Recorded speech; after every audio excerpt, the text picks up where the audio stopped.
Okay guys, this is Patrick. You got to meet him a little bit earlier. So he's gonna walk us through much of what he's gonna share with us. He has already had a conversation with Randy, so this will not come as a huge surprise to the builder slash seller when we come back and ask for things. But I'm gonna let Patrick take it away at this point. He's gonna show us some stuff and then we'll go from there. All right, guys. Overall, I think the house is beautiful. It's a very nice design. It's just so well built. I'm very impressed. So a lot of stuff that I'm going to go through. These are typical things I see. There was one thing I was a little bit surprised about, which was there's no gutters. So the whole house doesn't have gutters. Now there is an elaborate drain system around the perimeter of the house, which is great. But I still would want to see gutters because one of the issues is areas like this front stoop over here, all this beautiful stone right here, there's still water collecting around the edge here. And so that water sometimes seeps down into the crawl space. There was a couple areas, and I took pictures of it, where there's some standing water. This side didn't have any standing water, but the wall was damp. I don't know if you've been down the crawl space, but it's an encapsulated crawl space. So the foundation walls are covered just to the last 3 inches is uncovered, and so that's where I got the moisture readings. They're aware of this issue and they're going to remediate this issue. On this side, this is where I saw standing water underneath, and they need to seal all the way along the edge there, right between the siding and the stone, and then over in here. Because every time it rains, water's just coming off of this roof. Most of it's going into the drain, but you still have areas where it's not draining properly, and so that's why you need gutters and to seal those areas. And we were just talking to Randy. Randy said that's on their radar, and they've already got a plan to work on fixing some of the grading and drainage issues around the exterior of this patio. So it's on their radar. I told Randy, heads up, we will probably ask for gutters. Asked him why they didn't have gutters, and he said that's the way the architect designed the home for the aesthetics. So you have the aesthetic, and then we have the practicality piece, and gutters are an important part of a house to help keep water away from the foundation, as we've just heard. Yep. And Excellent. While we're standing over here, this beautiful entryway, all this siding is cement fiber. It's hardy plank. This stuff I really like a lot. It doesn't rot out like wood. It can deteriorate still when there's areas of moisture, but I really like this stuff a lot. But I have noted that some of the trim is dented, like where they hammered in maybe too hard, because I've seen some other areas like by the garage where I don't see this issue at all, and some of the caulking, we can see some gaps, but this just looks like a piece that needs to be replaced. You can see where it's just really dented. I mean, on a brand new house you shouldn't see that, so I think they may have just nailed too hard, and then they tried to fill in the seams with caulking where those nail heads went in too deep. So I'll note that in the report. Let's see, as we walk around, where they put the drainage system, it's all the areas where you see all this rock. So it's really great that they did this. I mean, that does keep a lot of moisture out of your crawl space, but you still want gutters. And it would be easy for them to tie in the downspout and drain pipe to the drains that are in the ground. Like there's one over here, and then there's one over there. And so that would, instead of having to trench out a whole new area for your drain pipes that are normally buried, they can probably just trench it right to here and run it into the drain system. I don't know where it eventually ends, but based off what I'm seeing, it looks like it probably diverts water pretty far away from the house. And then over by the garage, just a little bit of the siding was like chipped. Elizabeth, I don't know if you can see that. Yeah. You guys might not be able to see this on the video, but there's a little bit of damage there. Yep. Maybe a ladder hit it or something. So I'm going to note that stuff in the report. The only attic I couldn't get into was in the garage. The attic access is super high. Even with a big ladder, if I put that up against that wall, I just don't trust myself enough to get up in there. You almost would need a scaffold. So I would just ask the builder, and we can talk to Randy about it, if there is any space up there for storage, but it may just be a tiny little scuttle. You do have another attic upstairs in the main part of the house, and there is some plywood down where you could put some stuff for storage. but you would need a ladder. It's not a pull down. Both your garage doors work properly. I checked the sensors, the reverse sensors work. I think that was pretty much it in here. Oh yeah, you'll see some blue tape in some areas. I think they just missed a few spots. I noted that they just need to repaint a couple spots. It's like little blemishes, or where they just missed some of the painting. All these rock retaining walls look good. I always pay extra attention to those because that's what's holding up the soil. So, you know, these you just want to monitor every, 1 to 2 years. Just kind of look at the rocks and see if anything shifted over time, because, things can move with, having a lot of rain. But so far everything looks good there. This deck was really well built. The only thing I noted was underneath you've got floor joists that run this way, and right where it meets under here, it just needs these metal joist hangers. It's just a metal clip. It's just a couple of them that they forgot.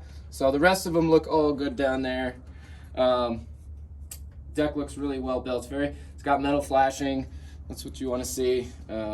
So, this area could get really wet over here. This is that hardy plank siding underneath the deck, and those gutters is going to help keep this area a lot drier. So that could eventually deteriorate over time.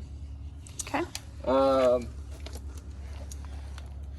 And then I had overheard you guys were wondering about a gas grill. There is a gas line. It's right underneath this deck. There's a line that comes underneath. It's got there's a little shutoff valve right there. So you could take that cap off, have a gas company or a plumber or heating contractor install that. That would be really easy.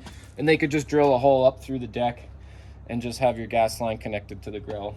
Or wherever you want to put it. You can extend it anywhere in this deck, but you do have that already there. Right here, you can see part of the drainage system. It appears that it ends right here. And this is the one part of the crawl space that's not encapsulated. You don't need this to be encapsulated because this is just a porch. But when I went underneath, this wall was wet. So lack of gutters plus lack of drainage right there, that's how you get a wet wall. So that's why it's so important to have a gutter system. Right here is your outdoor fireplace, I guess you could call it. I mean, it's for that screen-in porch. I just noted that they missed some of the mortar cement where it meets the siding, and water can get in there when you get like a wind-driven rain. So I would just have them seal that up. It's on both sides. On this side, you can see some of the wood framing. It's exposed right there.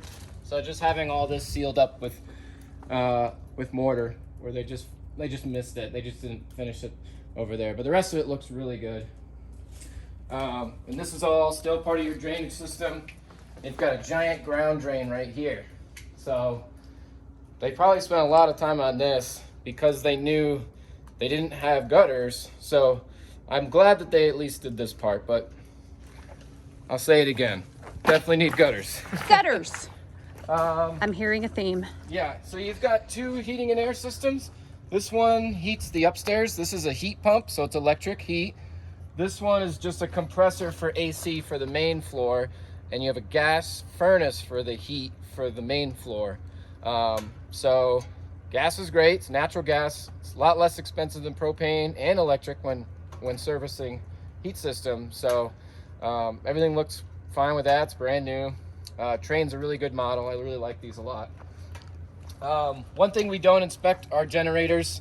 So I would just ask the builder to give you all the information on these, because some of them will turn on once a week, once every 2 weeks, and that just kind of goes through its service. Like it just cycles. It does a cycle. And so just get all the information on that and how often you need to get somebody to come out and look at them too, because we're just not trained on those systems.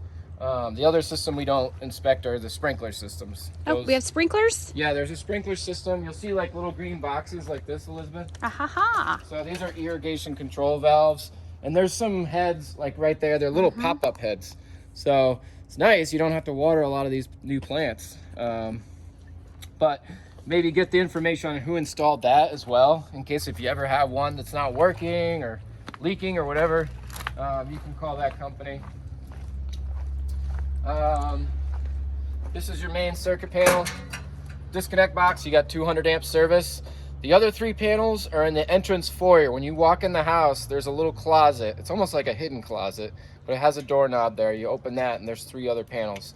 All the wiring looks good. It was definitely done professionally, so no issues with the electric at all in this house. Do you want to go in this Yeah. room? All right. Now, when I walked in here, I noticed a little bit of a gas smell. This is a tankless gas water heater. Now, it's possible we're smelling it more because this is encapsulated, so it's not, there's no ventilation with encapsulation crawl spaces.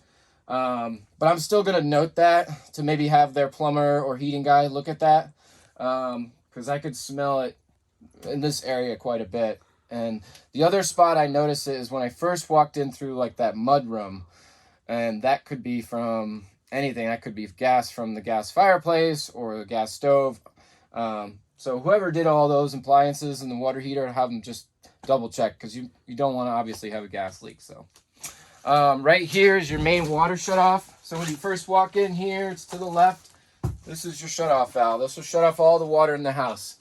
You've got city water or community water here. Was it community or city? City. City, okay. So you don't have to worry about wells and pressure tanks and all that. And then this is your box for the generator. Yep. Okay. And then, do you want to crawl all the way back there? I mean, I took a lot of pictures of stuff. I'll crawl a little. I'll just kind of point to stuff, but as you get farther back, there's some surface mold on some of the floor system. Look at your agent. She crawls everywhere for you. So right here, Elizabeth, you can see some of the mold. Oh yeah. So it's quite a bit of surface mold. Yeah. But when I put a moisture meter on it, it was relatively dry. So what do you think That's that's actually about? bone dry. So this could be from before they did the encapsulation, or before they hooked up all the dehumidifiers and drains down here. So we should just have them clean it. So yeah, exactly. I would just have them just clean it, because it's not deteriorating any of the wood, and the wood is dry. So it's not going to become a continuous problem where you just keep getting more and more mold, but it's still mold. I would think if they could just clean some of these areas along the girders. Over here's your gas furnace. Everything works good there. And then up in the front there, it's really tight, so I'll just kind of shine my light, but that's where I was getting moisture readings on that wall and a little bit of standing water. So, and I got pictures of all that. You'll see in the report. And what's that piece of machinery there? Is that the That's dehumidifier? the dehumidifier right there. So when the humidity level does get to a certain point, then it'll kick on, and it's got a drain that runs all the way to the back. That's what you want to see. This was done very well. Whoever did this job has definitely been doing this for a long time. Good. It's probably one of the nicest encapsulations I've seen. I think that was pretty much it down here. I don't know if you want to pause and we'll go inside, or Sounds good.